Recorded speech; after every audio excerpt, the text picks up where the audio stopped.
नसनवा के ॿुधाईंदा हलूं। कराची के मुख़्तलिफ़ इलाइक़नि में किथे हल्की ऐं किथे तेज़ बरसात जो सिलसिलो जारी है। गुलशन इकबाल जी सूरत हाल मालूम करण लाइ वीडियो लिंक ते मौजूद है आमिर सुप्रो। जी आमिर।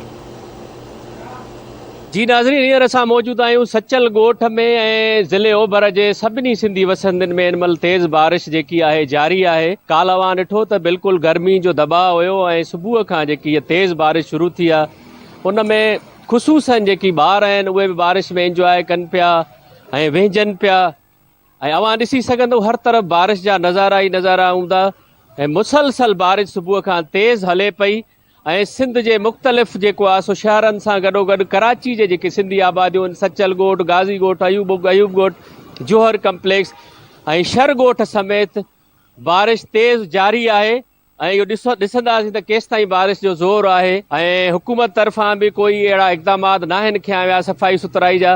अवां ॾिसंदव त ई बारिश जी शुरूआत आहे। हर तरफ़ अवां खे गलियुनि में रोडनि ते पाणी नज़र ईंदो। जी नाज़रीन, कराची के मुख़्तलिफ़ इलाइक़नि में हल्की ऐं तेज़ बरसात जो सिलसिलो जारी है।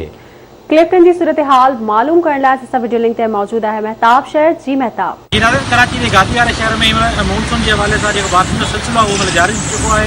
तव्हांखे ॿुधाइणु त जी सावण जो पहिरियों वस्कार हुआ कराची के मुख़्तलिफ़ इलाइक़नि में गुलशन हदीद, क्लिफ्टन, मलीर ऐं ॿियनि केतिरनि इलाइक़नि में सदर है। जिनमें कराची जो जोहर मुख़्तलिफ़ इलाइक़नि में जेके तेज़ बरसात जो सिलसिलो जारी है। तव्हांखे ॿुधाइणु मौजूदात खाते पारां जेका हाई अलर्ट जारी करे छॾिया आहिनि जेके अरबा खां वठी जेको आहे मूनसून जो सिलसिलो जेको आहे तेज़ हवाऊं ऐं बारिश जो सिलसिलो जारी थींदो।